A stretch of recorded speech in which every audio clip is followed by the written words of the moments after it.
Hello and welcome to the Fat Jack Sports Hour. Thank you so much for joining us. I'm your host, the Fat Jack. The weekend is here. I'm actually your co-host for the show is Mr. Brandon Rush from Louisville, Kentucky. Also, your host for this show, getting you ready for the weekend. It's the NFL kickoffs weekend. We're into profit. Everything won last Saturday. Are you betting the games? Let's stop missing out. All that general information and much, much more coming your way. We're going to talk about college and the NFL. Some of the cities around the country, super excited, happy, and ready to go this week. And let me bring in Brandon before I get into that. Mr. Brandon Rush, how are you, buddy? I am well. First of all, apologies to Deion Sanders and the entire Colorado Buffaloes. I undersold you, as did a lot of people, I think, in week one. That was a heck of a show, but we're going to find out this week if it was a fluke or if TCU in 2022 was a fluke. Yeah, because there's a huge overreaction on the table. Yeah, let's just hold the phone on apologies, on reset. Let's just wait a minute. Let's just skip a beat. First of all, before we get into that, go to fatjacksports.com. Get signed up if you're betting the games. You're going to any one of the many places around the country that have legalized sports gambling, or if you're going to be betting the games, get signed up today. Plays are text to your cell phone. They're emailed to you. Everybody gets the same plays, and they're posted and documented at fatjacksports.com. Under the results tab, you go there from last week. You'll see on Saturday we won in every single sport. Football won, a small profit. Free baseball won. UFC went 4-1. Everything won. We're heading deeper into profit as we head into this opening week of the NFL season. If you missed last week, please don't miss this week. It's not too early. I'm not going to shame and blame. It's early. It's Labor Day weekend last week. A lot of going on. I understand it. But don't sit around and miss consistent winning weeks over the month of September. And then October, you call up and say, hey, boy, I better get back on track. Call the Fat Jack to get me going because he's been winning for a month. All right, I want you to win all that money during the month of September. And it started last week, actually started in the preseason, continued last week, and is going to continue during this opening week of the NFL season. So go to fatjacksports.com, get signed up. Weekend packages all the way through the NBA Finals packages and everywhere in between. The longer packages save you a ton of money. Yeah, now let's get to the review of last week. Obviously, we start with Colorado and TCU.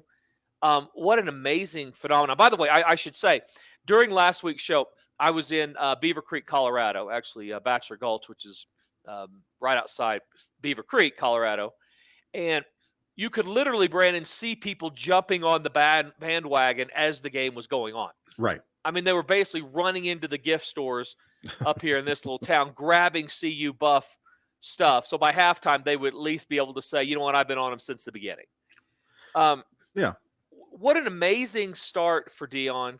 What an amazing, and from a overall standpoint, what an amazing the message that goes out there and that Colorado's sending. On the one hand, believe in us. We can turn around quick. We saw it last week year with TCU. You can do this. It could be possible. It is possible that the Colorado Buffaloes are going to end up in the playoff. It is possible because we saw that this would not be the first time this happened. A team going from literally nothing to everything. And under the magnifying of Deion and what he brings to this equation, it's an amazing story. And they did play really well against a team that clearly couldn't play defense. Now, we'll see. Maybe they'll score 60 a game.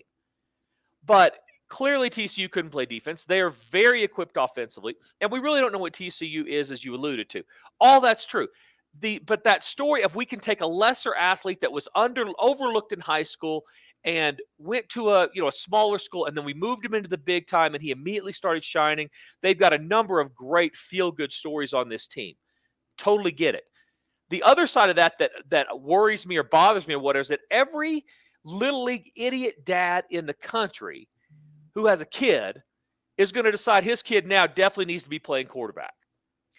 Because I don't like the fact when a coach, we're seeing a little bit of this in Stillwater also, Oklahoma. I mean, when the odds are, and by the way, I will preface this with the message. Let me send a message out to all you little league dads out there. If you're coaching a little league team and you are under the 7th grade, your kid should not be playing quarterback.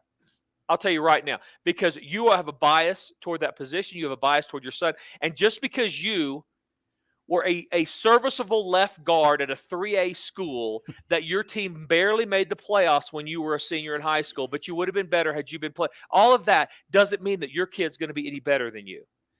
The asterisk that goes with Deion's son and actually Mike Gundy's son are that they are Deion Sanders and Mike Gundy. So there's more of a chance that their kids should be in those positions than your son. So I don't think I want to just throw it out there to Little League coaches around the country.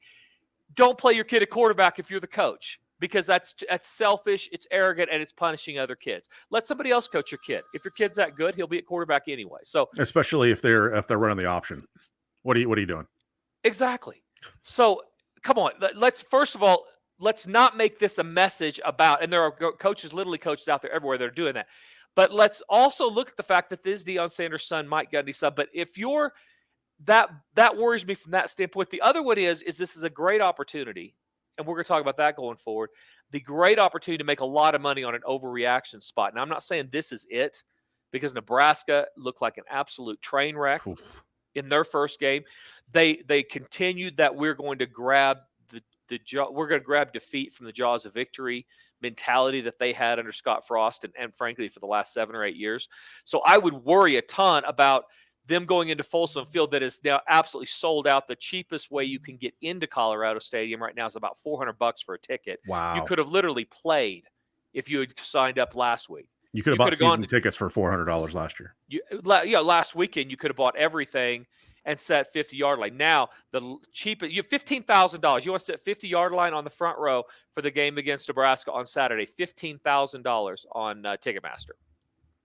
So things have changed. That is the definition of an overreaction. We're going to talk about that game a little bit later in the show. But, Brandon, I do want to get your thoughts not only on that game, but on week 1 of college football overall.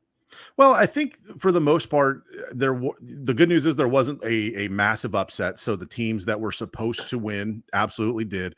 LSU Florida State was a great game until it wasn't. But all in all, hey, everybody came through healthy. It seemed there wasn't any major shakeups, but a lot of things confirmed that we thought we knew going in for pretty much every team across the board. There were some big name teams that the general public was hammering that really underperformed. So from a betting aspect, there were some very deep pockets that got padded because the sports books, I think raked in some money because of those big name teams that just didn't produce in week 1. Yeah, overall, the sports books might have even lost a little. It'll be interesting to see what their numbers were. But what you're saying is absolutely correct. It was a very interesting week for the general public, and so we'll have people out there that won that don't know what they're doing, but still won. The most bet on money line play of the entire day or weekend was Colorado, and they were 8-1. And so some of the sports books got not just in Colorado, nationwide. Right. People buying into the Deion show, getting that number at 8-1 and hammered the sportsbook. So a bad start for them overall. The other also, the most 5 lopsided bet games, at least with the MGM and some other books, where the most money was bet were Tennessee, Washington, Alabama, Wisconsin, and Penn State. Those are the top 5, with all of those having over 70%, and Tennessee and Washington having over 80%. Those games went 4-1.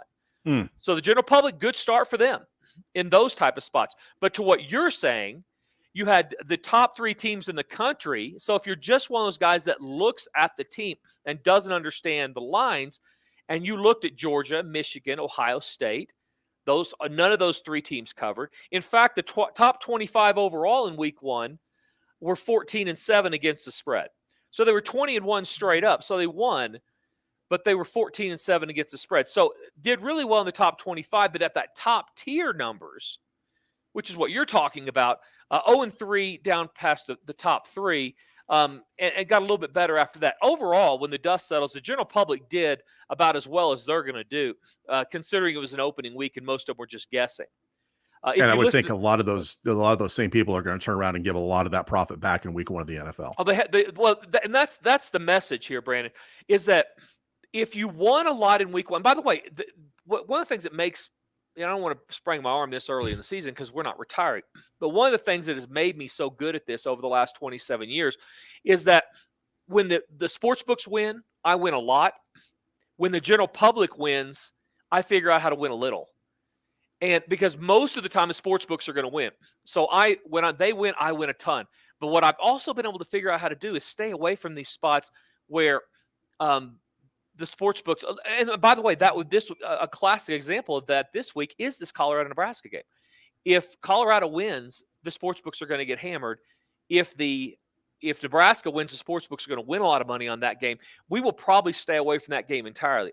Now, that may change between now and Saturday, but I've been able to identify games in some of these weeks where the general public might be right, but that gambling philosophy, that a way to attack the games, is a losing one long term. And so we had a small win on a week where the general public did well. Just to put a bow on last week, if you listen to this show or you listen to any of the hits around the country that I'm on, you also got a lot of real valuable information. The one narrative I was pushing last week all over the country and here, home favorites of 30 points or more in their first game against FBS opponents. You remember us talking about this, right, Brandon? Yep. So since 2014, home favorites in game one of 30 points or more playing FBS opponents have covered 72% of the time. And then I went so far as to list the teams that were in that. Central Oklahoma, Florida, Texas, A&M, USC. Central Florida, Michigan, yep. OU, USC, as you said, Alabama, Auburn, on and on and on. The majority of those covered. Yep. Vast majority of those covered.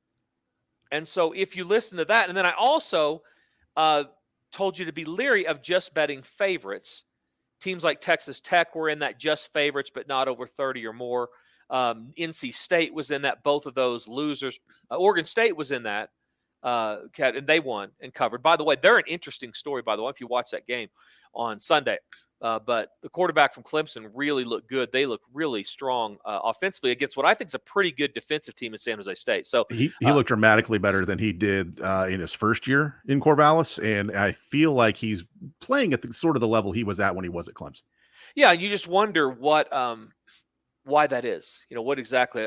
Sometimes change of scenery does a lot for some of these players. So FatJackSports.com. Time to get signed up. Less than about $60 a week when you sign up for the season. Of course, you can get the weekend package as well. Brandon, want to go to NCAA week 2, or let's kick off the NFL season with some different information? What's got you going this morning? Hey, the NFL is king across the sports calendar, and the fact that it is finally here, I think, deserves a little bit of attention, especially for week 1, is because it's been a long time. It feels like it's been forever since we were in Vegas for the Super Bowl for Chiefs Eagles, and very excited for week 1 of the NFL. Overdosing on game day food and collecting tens of thousands of dollars. What a good day that was. Yes. And now we're back. So let's get it going. Let's get the season off to a good start. Like I did with college football, I think it's important to give away some general information. People driving to Kansas if you're in Oklahoma, or driving to Colorado if you're in Utah, or driving to Vegas from California, all the different markets around the country, they're getting this show. Just some general information that will not lead you astray as far as the NFL season is concerned. Week 1 and week 2 in the NFL season since 2018, underdogs of 1 to 5 points are 55, 31, and 2 against the spread. That's 64%. So over 6 out of 10 times in week 1 and week 2, underdogs of 1 to 5 points since 2018 have covered the number about 6 out of 10 times. Road underdogs overall, doesn't matter what the number is, they're getting 20 or they're getting 1 on the road in week 1 or week 2 of the NFL season, 56, 35, and 2. That's 61% against the spread for just road underdogs in general. Flip it over. If you're playing favorites this week and next week, understand that as it relates to recent history, you're trying to hit a 4 out of 10 situation. Now, that may not happen this year and this week, but it's good to know what history, at least recent history, has done. And there's some reasons for this. We'll talk about those in a second. Underdogs overall, all right, not road underdogs, but just underdogs overall, all right, they're hitting about 60% since 2018, 59%. Underdogs of 1 to 2.5 points, so really, really close games, but you're getting a couple of points. And these are overall. So think teams like, who would it be? The Jets would be one in that category. You get to 3, you got a bunch of them. The Packers are in that category. The Steelers are in that category. 1 to 2.5 points underdogs are 66% covering against the spread in weeks 1 through 3. So this trend, not only for this week, but will continue for the next 2 weeks. Think underdog first. Not saying you have to bet them all, but think underdog first, and then find your teams. Or go to fatjacksports.com, and you don't even have to do that. Brandon, why do you think it is that underdogs do so well early in the year? Part of it is going to be overvaluing of favorites. You get a number of teams that had success a year ago, and I think sometimes sports books understand that, hey, the public's going to come in on teams that went into the playoffs or went deep into the playoffs a year ago, and they just simply have they kind of roll out their helmet a bit and say, hey, we are a team that made the playoffs last year. We're the New York Giants. We're a good team. We're healthy. We got all this going for us. We should do fine. And then underdogs come in there and are able to hold their own. Also, it's very hard to win in this league. Yeah. So the number one reason, and you're right, it is a lot of that, a lot of parity in the league, and but the number one reason is, Brandon, how many people do you know? And you may not be a good example. You might be okay. You've got a state that did legalize it recently. How many guys do you know that did not gamble on sports 5 years ago but do now? I would say probably half of the people I know that currently bet sports didn't 4 to 5 years ago. Sure. That's right. So that's a good number. So if you look at that nationwide, and the studies will tell you it's a huge percentage of people that are betting on sports now that weren't 5 years ago. All of those guys are guessing as it relates to the number, not guessing on teams, but as it relates to the number. So what they're going to do, and so all of this new money, all those people have jobs. You have a job. Everybody has a job. They have that money. That new money is going to come into the casinos. So when they're betting these games, they're going to watch ESPN. They're going to listen to the radio. They're going to do those things, and they are going to pick the teams they're going to put their money on based on general information that everybody has. When this show's over, there's going to be a pregame show on in most of the country, or an evening show, and they're going to talk about general information that everybody has: injury reports, weather situations, who played well last week, who didn't play. That's what they're going to place their money on. That is going to create, and they pretend that the people setting the lines don't have television sets. They don't watch TV. They don't have this information. So if you're betting money, and most of you are, on information that you are getting from ESPN and from talk show hosts that make $50K a year and throw out into opinions that they're not betting a dollar on, then you're just following what is losing advice on a general basis. Not every game, not every week, but on a general basis, you're following losing advice. That is going to create value with the worst teams as it relates to the number, which is all we care about. So you're going to walk up as a general fan who listens to radio or watch TV, and you're going to bet. You're going to bet against Arizona for sure, because Arizona's been tanking. They want Caleb Williams, so you cannot possibly bet those. So you're going to bet Washington, all right? And you're going to lay the 7, and you're going to definitely bet teams like the Eagles for sure. You're going to bet teams like the Cowboys because you love the Cowboys. They're America's team. You're going to bet the Buffalo Bills, all those teams. And when you do that, when you're doing it based on no information other than what you're hearing on the radio, you are creating value with the underdog, because the number is getting further and further away from the reality of what should happen. Not every game. We still have in-game turnovers, in-game injuries, and things that are out of everybody's control. But as a general rule, the reason you lose as a general public and I win as a sharp player is that I start my handicapping at the information that everybody knows. You are finishing it at that point. And what happened last week, you're valuing 85%. I'm valuing about 10%.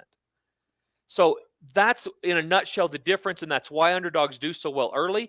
These numbers do settle as we get into the month of October. But just something to think about if you're going to go about it alone is look underdogs first over the first 2 or 3 weeks, and then go from there. FatJackSports.com. Get signed up today and start winning. Little is about $70 a week. The plays are text to your cell phone and email to you. Preseason favorites in games in the NFL, Brandon. Any guess on who the top 4 teams that are the preseason numbers? You can get numbers on every single game that each of these teams will play. Kansas City and Dallas and the Giants. Every team. Who's favored in the most games if all of those games took place this weekend? Any idea? I would think Kansas City would be one. Would not shock me to see Buffalo and Philly actually flip those, Philly and then Buffalo being 2 and 3, and then maybe an up and coming team like a Jacksonville maybe at 4, just because they play in a crap division. Yeah, so you had a lot of it's the usual cast of characters, typically speaking. Kansas City's favored in all 17 games if they were to take place right now. San Francisco is favored in 16 games. Cincinnati and Philadelphia, and this was before Joe Burrow's any injury information. So that number's probably come down, but definitely Philadelphia and Cincinnati is still favored over Cleveland this week. So maybe that it's similar right now. New Orleans is next at 14, Buffalo 13, and then the Chargers in Dallas. They preseason are favored in 12 of their 17 games. So that gives you an idea. Who do you think's the favorite in the least amount of games preseason? Arizona for sure. Arizona with none. I did see that there were sports books that were offering Arizona to go winless this season, which is not a good indication. Other terrible teams. Indianapolis is probably on that list because they're starting a rookie quarterback and they weren't great and they don't have their best running back. Yep. Let's see other crap teams. Tampa Bay, I would bet, is probably pretty high on that list. One game. They are favored in one game preseason. Washington in 2 games, including week one. In week one, yeah, against Arizona. The Texans and New England, also with only 3 preseason. Now, why do I point this out? Because I promise you, by the time we get to the end of the year, the 5 or 6, 7 teams I listed as being favored in that many games, a couple of those will be favored in fewer games than that. And these teams that are not favored in any games, and I would tell you New England's absolutely going to be favored more than 3 games this year. Absolutely, because they're a team I think that's getting a bit overlooked. Granted, a lot of it's self-inflicted because of their quarterback play and their coaching decisions.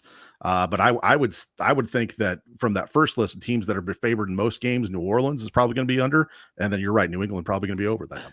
And you get a couple of injuries, and they're going to drop immediately. Also, interesting note we have lots of listeners up in Milwaukee and in the state of Wisconsin. Green Bay only favored twice in the first 13 games or so. Wow, which is fewer than they've ever been. I mean, in a long, long time. Green Bay typically favored a bunch, but they are not favored that many times, only twice in the first half of the season or so. So low expectations, but again, this does not mean this is what's going to happen. So another little, we got to take a break, I know, but you know what? Let's take a break. We'll come back.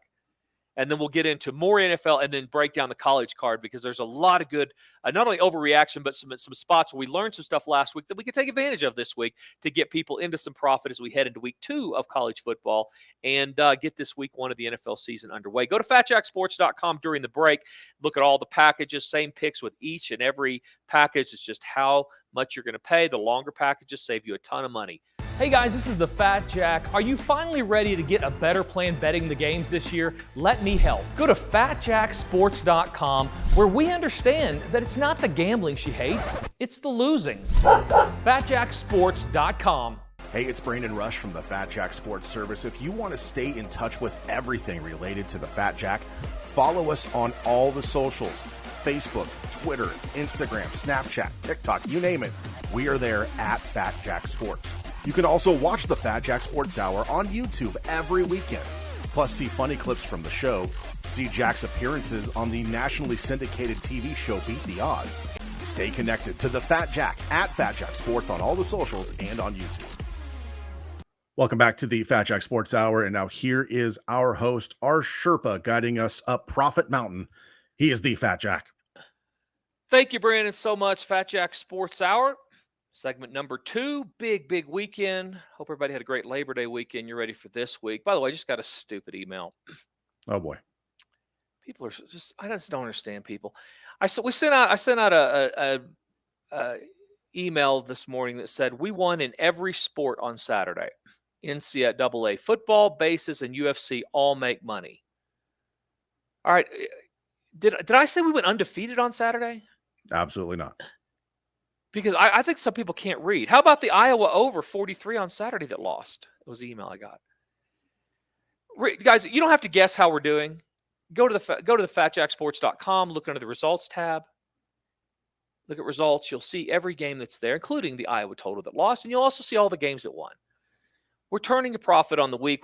This guy's a losing game. I don't know what to. I can't make a person read correctly. I don't understand what people see that they then decide to not only take the information, but press reply and send an email to somebody who's only going to get mad or delete it.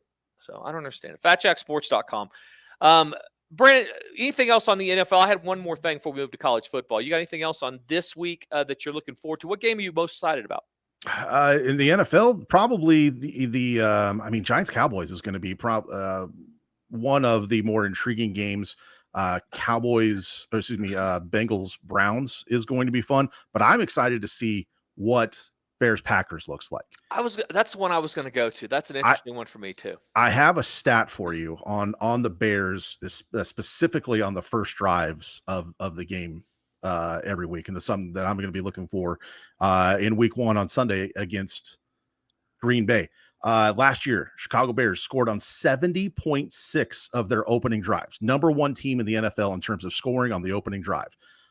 The next closest teams were Philadelphia, San Francisco, Tampa Bay, and the Raiders were at 58.8%. Every drive after that opening drive, the Bears ranked 23rd in points per drive and were 30th in yards per drive. So apparently they can put together a heck of a game plan and can't do anything after that. So that might be something to look at, maybe in an early game or an in-game bet, maybe even a first quarter bet, that the Bears scored a touchdown on 70.6% of their drives a year ago.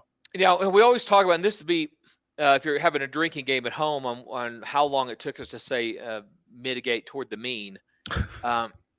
It took as long this year as it has ever. Yes. But yeah, I mean, you would expect that number to come down a bit for sure. But you're right. I mean, that trend, and we talked about this with Tennessee, the Vols last week, and that their early start, there's ways to take advantage of that. Just because I'm not releasing those plays doesn't mean there's not value in that. But them scoring a bunch of points early, getting out to a big lead, they didn't necessarily do that this week. It took longer to get them going this last week. But that, generally speaking, until further notice, is not a bad way to approach things. And to your point, the Bears last time we saw them last year were able to put together a game plan, but then as other coaches adjusted to that game plan, they struggled, and everybody knows what happened to their year. Green Bay, this is a great one because you have Aaron Rodgers that's gone. Yep. You have the evolution of the quarterback play in Chicago and the coaching staff for that matter. So they should be better. Green Bay's covered 5 in a row against the Bears. And also beaten the Bears 5 times in a row. But, of course, Aaron Rodgers was wearing a Packers jersey at that time.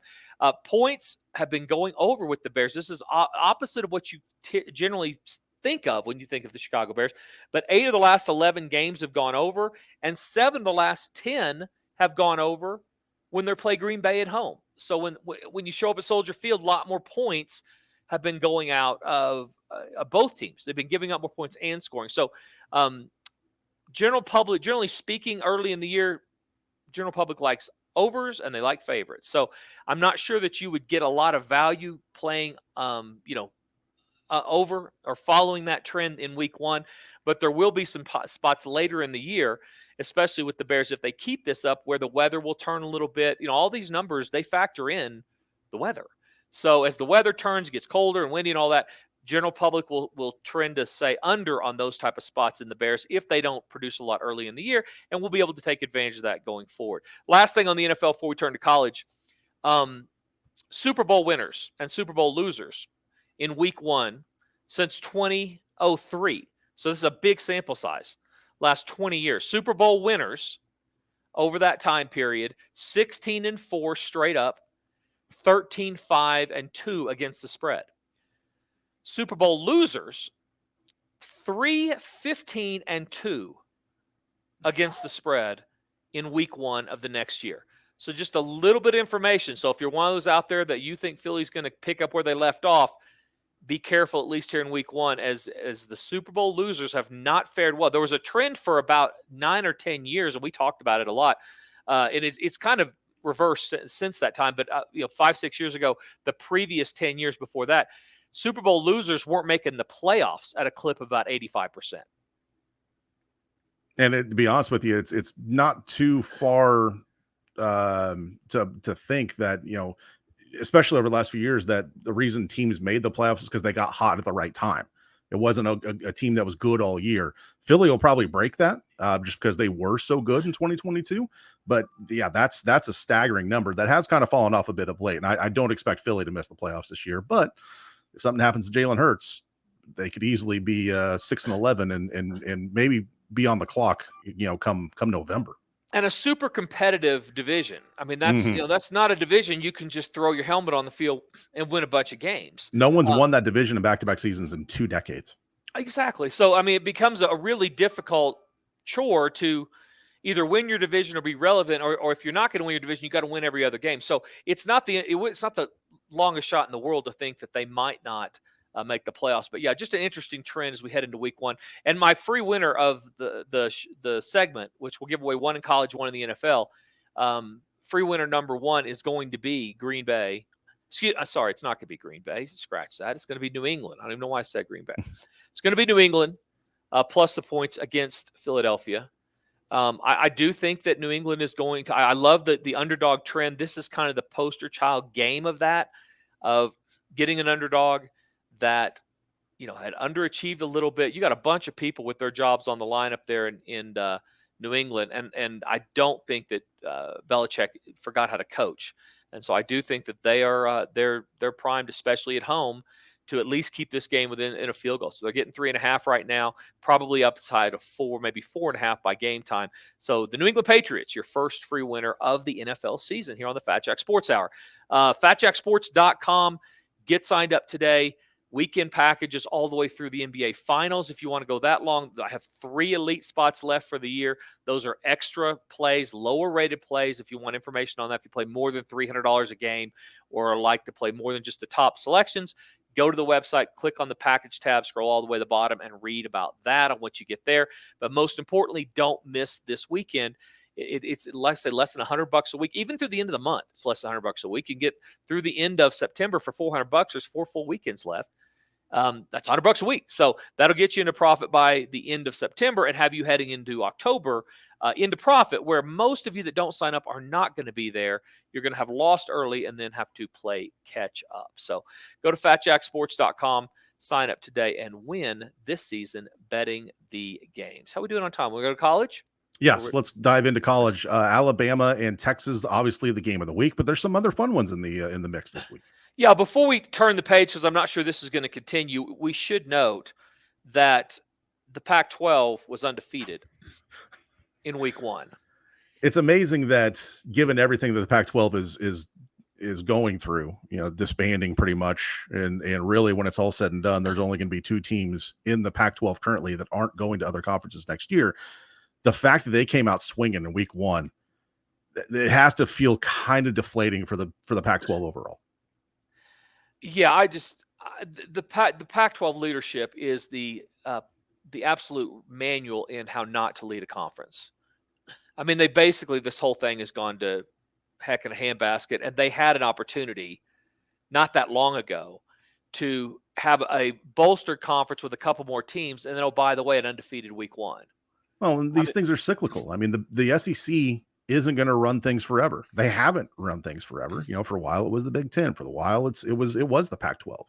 They, and granted, 1 week is not an indication of future results, but it kind of feels as if that is, as a conference as a whole, trending upwards just in time for it to be imploded. Yeah, which, sometimes that happens, I guess, Brandon. Yeah. But you're right. That a good start for them. The rest of the conference, was there a team that you walked away from last week before we turned to this week because we have and said, you know what, that team's a lot better than I thought? In the Pac-12 or overall? Yeah, overall. Besides Colorado. Yeah, Colorado. They definitely did their thing. I was impressed with Florida State. I mean, getting granted a neutral site win against a team that I think a lot of people were high on coming into the year. That was a solid win for them, and the way that they beat LSU was very impressive, I thought. Yeah. What about Oklahoma? What'd you make of them? 73-0, game never in doubt. Yeah, I mean, it's hard to tell. We're going to learn a lot about Oklahoma this week against SMU. That said, I mean, they're 18, 19-point favorites, but they absolutely outclassed Arkansas State, and the tempo from which they played with, I thought was very good, especially early in that game. We'll see if it holds up, but at least for 1 week, it was nice to just have a nice breather if you're in Oklahoma. Arkansas State should have stayed on the bus. I mean, Butch Jones was crying on the sideline at one point. that performance, they literally should not have taken the bus over. It was so bad. They have so many things to get better at. So if I'm an OU fan, I'm going to hold obviously they were efficient and effective and executed against air. Yes. Which is basically what they played against. But that's better than not executing against air. And so, and defensively, they did everything that you would hope they would do. I will say there were Arkansas State players running wide open. They just couldn't get them the ball. So we're going to find I think this week we're going to find a little more out about the defense. Yes, for sure. I think Oklahoma's going to score, and I think everybody kind of knows they're going to score. But defensively, what's this team going to do? And are they going to be able to stop somebody that's at least a little bit competent on offense? And so it's a good schedule for a team. And we've talked about the softness of the schedule all during the offseason if you're in the middle of the country.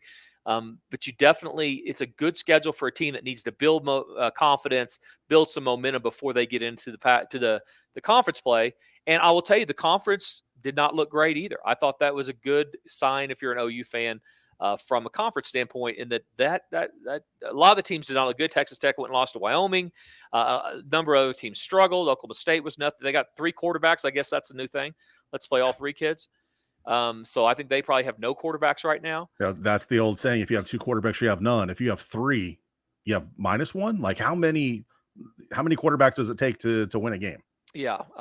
3 is too many. I know that. So this week, Oklahoma hosting SMU. SMU plays pretty good defense, so we'll see. 4 of their last 5 games have gone under the total, under 7 of their last 9 games on the road. Oklahoma 18-3 straight up, their last 21 at home. They don't lose a lot in Oklahoma. So as nervous as the fans in that part of the country have been, this team doesn't lose a lot there. Only 3 of their last 21 games, which for a lot of the fans, that's still too many. And Oklahoma's total's gone over 4 of the last 6. That's not surprising. Because you've got an Oklahoma team that not played very good defense at all, and offensively has been more than competent for the last few years. So a lot of players that were recruited by Lincoln Riley and Alex Grinch. So that is a good enough reason for that total to go over. Exactly. Alabama and Texas obviously was a marquee game a year ago when they met in Austin. This time in Tuscaloosa. For Texas, if not now, when? And I don't think it's now. They would tell you next year. If you're not now, next year. 1,000% correct. 1,000% correct. It wouldn't even take the next year. It'd literally be December 20th or so, or February 2nd. This is the year. This is it. We look at the recruits we're bringing in. Hey, this is the Fat Jack, and the NFL kicks off this week. Did you bet on the games last week? How did you do? My clients and I won in every sport last Saturday. Free baseball, UFC, and of course football, all making money for myself and my clients. Go to FatJackSports.com before the NFL season gets underway and make money with quality selections. Text to your cell phone or email to you that will get you into profit this weekend. Disciplined and consistent winning selections will turn a profit for you. Go to FatJackSports.com to win. Welcome back to the Fat Jack Sports Hour, and for the final time today, here is our host kicking off week 1 of the NFL in style. He is the Fat Jack. Thank you, Brandon, so much. Fat Jack Sports Hour, segment number 3, getting you ready for the weekend. NFL season is here. Just feels whole, right? We feel whole again now that we've got not only week 0, which is a horrible name, week 1, Labor Day. Now we've got all of it, all the way through Monday night. We're getting the rhythm and start really building that profit, which is so nice. Because one thing I've done better at over the years, Brandon, is not pressing when I don't have to. Having confidence, being able to understand there are going to be people who sign up for the weekend that don't like it when you only have 6 or 7 plays over the weekend when there's no NFL football. Do you feel pressure to not only maybe put out more picks, but also in while you're handicapping these games to be like, man, I really got to come out of the gates firing, or is it just old hat now that you've been doing it for 25 plus years that doesn't even phase you anymore? I'm only concerned about what my number is in the second week of February. So if I go 0-5 last week or 0-6, obviously it's worse than going 5-0 or 6-0. Sure. But if you say, Jack, okay, at the end of the year, you're going to go 5-0 in week 1, but you're going to lose 10 games, or you're going to win 20 games, whatever, pick whatever number. Or you can go 5-0 the first week, and you're going to, or go 0-5 the first week, but you'll make more by the end of the year. Then I will always choose to take the heat early, to handle the because it's a client base. It's not a money based thing for me. I'm betting the games myself, so I'm looking for long term success. Do I want a guy that signs up for the first time ever over Labor Day weekend to make a lot of money, so that I'm going to see how the old boy does mentality, so that pays off for him, so it'll allow him to make a better decision to sign up for the next week and going forward and save money with a longer package? Absolutely. I want him to win. Not only does it will keep him from sending out stupid emails or saying stupid things, or just basically walking away from the service and saying, that's horrible, that didn't work, which is not accurate. It just didn't work that day or that weekend for him. But that's not a reflection. 1 week is not a reflection on what a seasonal client's going to get, or certainly a 26-year client's going to get. And so I'm more interested in long-term success. And to your point, for a week or so, no. A lot of this is about, over the first 2 or 3 weeks, Brandon, are retraining losing gamblers into thinking more like a winning gambler. And part of that is, we're not going to play every game just because it's on the board. Just because Duke and Clemson are playing on Labor Day doesn't mean we're going to have a 10-star lock of the whatever. Now, from a service standpoint, from a sign-up standpoint, yeah, it would be a lot more profitable probably for me to go out and say, I love this game, bet do what these other people, some of them do, and then just take my chances, understanding that even if I lost that game, there's going to be guys that over the next week to 10 days are going to, they'll make excuses for that and say, well, it was just one game. It was week. Let's circle back. I like the guy enough to sign up one time. Let's sign up again. Those will happen even if I lost. And if I was right, a ton more people would sign up, which would be good for them, much better for them than it would for me. But I'm not here to do that. I'm here to give the best games that I'm going to bet on to my clients through text or email, and that's it. So I get into this slimy area the minute I start rounding up on games that shouldn't be rounded up on, or giving out games simply because there's nothing else on. That's a sleazy, slimy way to do things that is, at the very minimum, deceptive. And I'm not going to do that. So 27 years in, there's benefits to that. If you're listening to a handicapper that's been around for 2 years or 3 years or whatever, dude, call him in 10 years. See where he is in 10 years, all right? It does take time in this business. It does take time in this world. There's a lot of people that today think they're a professional sports bettor that in a month or 6 months or a year will be selling cars or doing something else. Be doing anything other than sports betting. Because it is difficult to do long term, and there's very few of us that can. Go to fatjacksports.com, see what those exact plays, text and email to you will do for your bottom line. All right, big game of the weekend, Alabama, Texas. At Alabama, did we learn anything from either of these teams last week? I think not for Alabama so much. We did kind of see, the new quarterback and what they're going to be able to do, but I don't think they showed even a tenth of their playbook. It was a pretty vanilla look for Alabama, both offensively, defensively. Texas struggled a little bit early, but then finally kind of woke up and was able to do things. Maybe that was just a case of the Longhorns looking ahead, not showing Alabama too much, because Nick Saban's grinding on that tape as we speak. That said, probably not. But we're definitely going to find out a lot come. We're going to know a lot more about these teams come Sunday than we do right now. So the game opens actually 7.5 at some of the books around the country. Obviously Alabama favorite. Immediately, some sharps came in and played Texas to 7, and now I've driven it down to 6.5. Might even be lower by the weekend. But you're getting some sharp money on Texas. And that's not as much because of their makeup or what we saw in week 1, but because you're typically going to find value betting against Alabama in spots. And by the way, Texas covered last year in this game. Should have won the game last year. Yeah, if the kid doesn't get hurt, they might have won that game convincingly. Yeah, even if the kid doesn't jump off sides. Yeah, on the, late in the game. Yeah, late in the game on the field goal, that Texas may have turned. wins. Yeah, Texas wins. So there's, at least last year in Austin, a lot more competitive balance than what we saw at the end of the year. I will caution people about this though. I don't take a lot away from the final score in these first games. It's more about how they got there, especially in the first half, because I go on Mad Dog Radio on a lot of Saturdays on Sirius Radio, and this last Saturday there were a lot of games where teams were struggling in the first half, including I think USC at the time. And Ohio State was sluggish in the first half. Yep. Exactly. And my only response to that was when I was asked by Rick Kamala, who's the host on Mad Dog on the weekends, is, let's wait. As long as these teams do what they're supposed to do by the end of the game. Tennessee started out slow. Texas, as you mentioned, a lot of these teams, but then they got there at the end, and you're like, okay, so now are we worried? I mean, if they'd won by 7 points, yeah, but if they draw off, does it really matter whether they're drawing off in the first couple of series or drawing off later? Because they're moving into things at their own pace. So try not to overreact to how a team struggled in the first half or the final score. It's more about how they got there.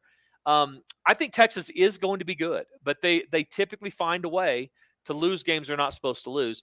And Alabama, with a young quarterback, I just don't know. Just because it's the feature game and they have great names on the front of the jerseys, I don't know that we should necessarily, that should be where we're focusing our money. If you have to pick the game against the number, who do you like? It's hard for me to pick against Nick Saban, especially considering that Sarkisian was an analyst and a coordinator under Nick Saban. So if anybody knows his tendencies, when it comes down to our formations or situations, Saban is like up there with Belichick in terms of tiers of knowing what his guys on the other sideline are thinking.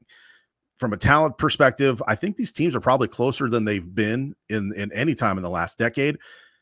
If this game was in November, I would probably be unloading on Alabama. But right now, this is a coin flip for me, just because, especially with that number, we don't know what's going to happen in week 2, but because it's in Tuscaloosa, I would lean Alabama. And a lot of people that want to load up on this game probably should have a little PTSD to last year, because a lot of people, everybody loved Alabama last year, myself also included. Yeah, and those were just throwaway tickets at the end of the day. So I'd be very, very careful with this game. This is kind of a wait and see for me. Texas 7-3 the last 10 games overall. The total's gone over for the last 6 Texas games on the road. So they're 4-2 to the over. And Alabama, of course, has won 5 straight at home. Not a lot in these two. And we know that Texas covered last year but lost. So I think there's better spots for sure. And yeah, it's not going to be the feature game of the evening, but there are some better spots to make money. I'll tell you another game in the college football, Brandon, that has got me intrigued is the Texas A&M Miami Florida game. Yes. Miami looked very good against Miami of Ohio in their opener, and at least for a week, A&M didn't have the wheels fall off. It's coming, but it's just a question of when, and I don't know if what that's gonna be this week. But from an athlete standpoint, Miami looked a lot better than we've seen them have in a long time. So who loses first? Texas A&M, Texas, or Penn State? Any idea? I know you'd have to look at the schedules, but 3 teams that typically figure out a way to lose games they're not supposed to when they're favorites. I wonder which of those, are either any of those teams going to find their way into the playoff? I mean, obviously Texas has the best chance with their, with the conference, but you're right. I mean, you look at some of these teams, you're like, okay, and I'll tell you, the coach down at Miami, everybody loves this dude. They feel like he's going to get it going. I will tell you this much. So if you're looking at that game, Miami 2-10 against the spread their last 12 games. Oof. 2-10. That's not good. All right. So this team underperforms a lot. Totals going under a ton in Texas A&M road games. 17 of the last 24 road games they go under. So probably not as exciting a game to watch, as I do think this will be a lower scoring game. Even though A&M's games overall have gone over overall, but on road games they typically go under. To answer your question, Penn State will be the last of those 3 to pick up a loss. They don't play anybody until Ohio State in mid-October. So very winnable schedule, at least for Penn State in the first half of the season. Well, so that's got teams like a team like A&M winning here at least, and this is not a layup for sure. No, I mean they're definitely early in the year, tough non-conference opponent. I mean, it's one of those games definitely to watch. I will tell you this: it's one of those games that'll be a better win for Texas A&M if they go on the road and win at Miami. Than I think the general public would believe at initial thought. A&M, this game opened 7.5 down to 4.5, so sharp's coming in on Miami for sure. Go to FatJackSports.com, guys, if you're going to be betting the games this weekend. Get signed up and start winning. If you were one of those that played the best teams and won just because they were the best teams, and you're probably going to end up losing this week. So be real careful. And most importantly, get consistent plays. Even if you like playing your own stuff earlier in the year, that's fine.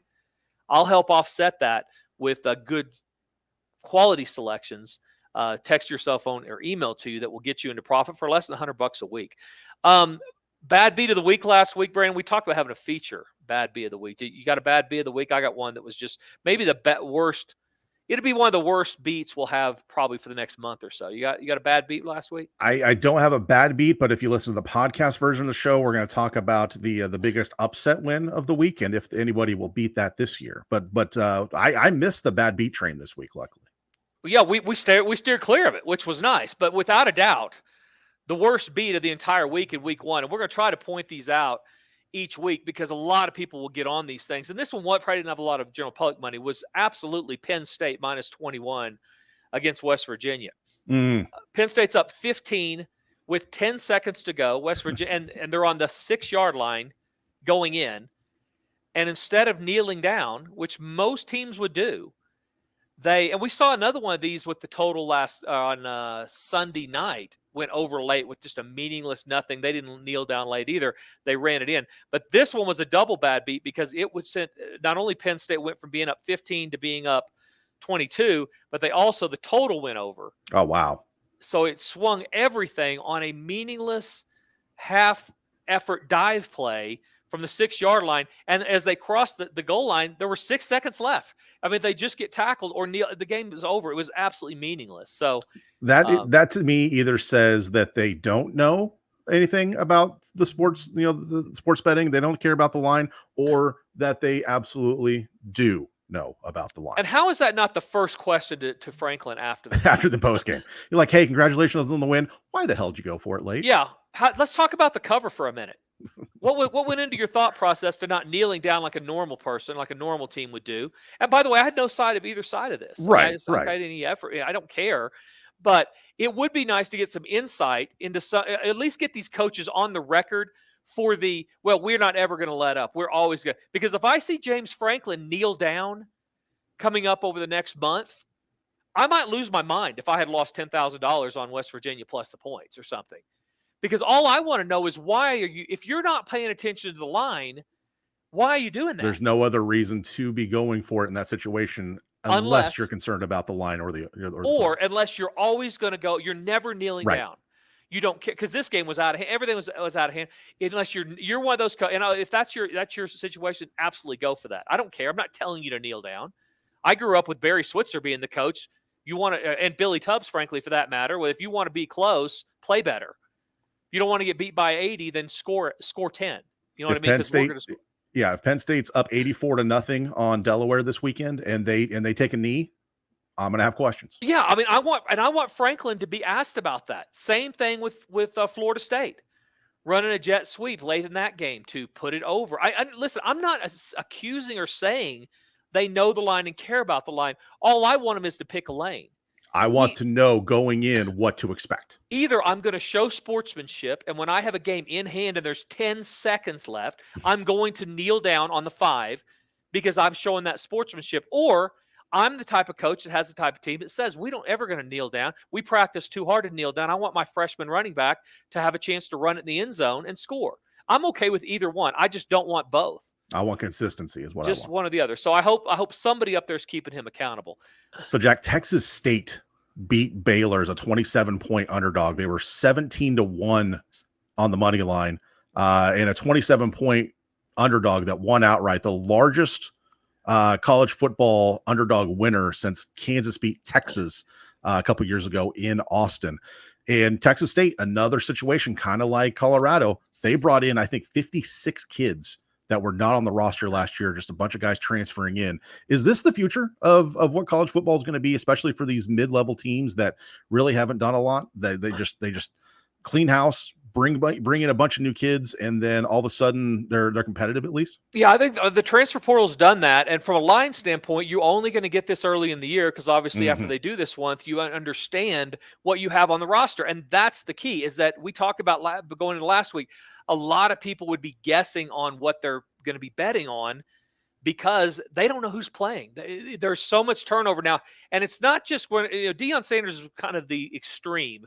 There's the door. If you were on scholarship, we probably don't need you. That is the extreme. What happens at most of these schools, and it's not just the mid-majors, it's anybody outside the top 15. the grass is always greener, and it doesn't have to always go up. So you have players that play like at Iowa or even like Utah State or UCLA that are at decent programs, but they're not starting. And so they're going to say, you know what, I'm going to go play for Fresno State or Boise or North Texas because I want to get on the field. So that's going to bolster them. And then you'll have those guys that play on that same group tier of teams that were pretty highly recruited out of high school that maybe started but are like, you know what, I need to win some games. I'm trying to play in the league. I better go to Michigan or go to Ohio State. We're seeing it more in basketball and certainly in some of the lower sports. Oklahoma in girls softball had a big story about this where they had, literally the pitcher player of the year transfer back to Nebraska for other reasons other than softball. So you're getting that and by the way, Oklahoma will go out and get the player of the year in the Pac-12 in softball. Right. And the best player in these other conferences say, here, come to us. We are more powerful in our sport than Alabama and Georgia are in college football. We can put you in a situation you're most likely going to win the national title. Yes, that's the norm. And yes, that's going to keep happening. From a line standpoint, though, you got to take advantage of it in these first couple of weeks, and that's super difficult to identify. Week 1 of the NFL always kind of gives at least maybe one head scratcher. Is there one game or one team out there that you don't feel? I'll ask this. Is there an NFL team right now that you don't really have a feel for as to what they're going to look like on the field as it compares to the number? Yeah, I mean, I think the Cleveland Browns are absolutely the team for me that's puzzling. Their win total on the season's up to 9.5. It was 10 for a while. They have a quarterback that is against no string attached massages and basically is going to try to get full massages no matter where he is. He literally needs to be in a strip mall in the South Side somewhere, and he's trying to do this in general. He didn't play. He had his lowest QB rating of his entire career last year at an organization that is a quarterback killer, not a quarterback developer. Who's the last good quarterback Cleveland even had? Bernie Kosar? I mean, you start running through you've seen the picture of the jersey where it was like Tim Couch and then Johnny Manziel, and it was like 26 names deep. Kosar probably is the last to at least be able to be effective, although Baker did take him to a playoff game. When Bernie Kosar was quarterback, I had a mullet, I think. I mean, this team, and Baker Mayfield, if he's the level ceiling of success, is he the success that Cleveland's doing with quarterbacks? I mean, he's the best quarterback season that they've had in 20 years. So what I'm saying is that this team is notorious for killing quarterbacks. I think that Deshaun Watson is a lot more fragile than Baker Mayfield and some of the other guys you just listed off as far as where his mental game is right now. And how they're going to win, I don't know how they're going to win 10 games. They're in a really difficult division with much better coaches, much better teams. They've got Baltimore to deal with. Pittsburgh, Tomlin hasn't had a losing record in his entire career there. And then Cincinnati just went to a Super Bowl and an AFC Championship game. Thank you. So how's this team going to win? So, yeah, they're the head scratcher. How are they going to win 10 games? Now, if they do, I'll be the first sitter and say, yeah, you know what? I was wrong about their quarterback because a lot of the other components of that team are very good. And that's why the number's so high. But this is a league you've got to have good quarterback play. You're not going to beat anybody. So they're the one for me. What about you? Anybody in particular? I really don't understand what the Raiders are going to look like this year with Jimmy Garoppolo at the helm because again they lost Darren Waller. I think that's going to be the biggest piece to the Raiders' success this year. It's not going to be Derek Carr being gone. It's Darren Waller. That guy was an absolute threat in the passing game. I don't care if Hunter Renfrow is healthy. I don't care if Josh Jacobs is healthy. I don't understand what that team's going to be, and I really dislike Josh McDaniels. So for me, I'm a little bit biased, but I really can't put a letter grade on them right now just because I don't know what to expect. Same with New Orleans. What do they have from a receiving core standpoint that makes you think that they're going to be competitive? Bringing back Jimmy Graham, is that the answer? I don't know. Well, I'll tell you this: Las Vegas, before Arizona started doing their routine they're doing, was the lowest power rated team in the NFL by the line setters in Las Vegas if they did not have Jimmy Garoppolo. Okay. So if he's out, to your point, the rest of this team is really, really weak. And so if he gets hurt, they're another one. If you're going to play a win total, you have to go under based on Jimmy G might be great. He might just be a pretty good looking dude that's an okay quarterback. Yeah. And he might be a quarterback who's a lot better on a really, really good team with a really, really good coach. think about where he's come from. I mean, Jimmy G's come from some of the best coaches and best organizations in the league. Now he's going to have to carry more of that load. And at least from the line setters are saying he's not equipped to do that. He could probably be also too a little bit more under the radar in Foxborough and in Santa Clara than he can be in Vegas. Exactly right. Yeah, this is a win now city, and they're used to winning. Hockey teams continues to get it done, and so they don't have a lot of pieces around him. So interesting year in both those teams. You're right. I think New Orleans could be decent for sure. I put New Orleans and Atlanta kind of in the same little power rated area. In that they both could do really well, both could win 4 games. It wouldn't just totally surprise me. That division's completely wide open. Exactly. Finally, Monday nights, Bills Jets. It's going to be weird to see Aaron Rodgers in that shade of green. I'm super excited about it, though. I really, whether he's great or horrible, there's going to be great storyline. And you want to talk about a city that you can't show up and play bad? Yes. I mean, Green Bay will hold your hand and give you a hug and say, "Yeah, it's okay. You'll get him next time." The Jets are going to be like, "What the hell did we pay for?" And if he plays the first time Aaron Rodgers throws an interception, which he doesn't do, there will be some dude in the 17th row of the upper level in the end zone just dog cussing Aaron Rodgers. But he's also the type of guy that I do think he's rejuvenated. I do think that he's refocused, and he's one of the most dangerous, best quarterbacks of our entire generation. So I'm super, super excited about that game. That is my favorite, not from a gambling standpoint, but from a watching standpoint of week 1, that is absolutely must-see TV for me. For me, it's that game followed closely by Dolphins Chargers, just because young quarterbacks, young coordinators who like to take chances.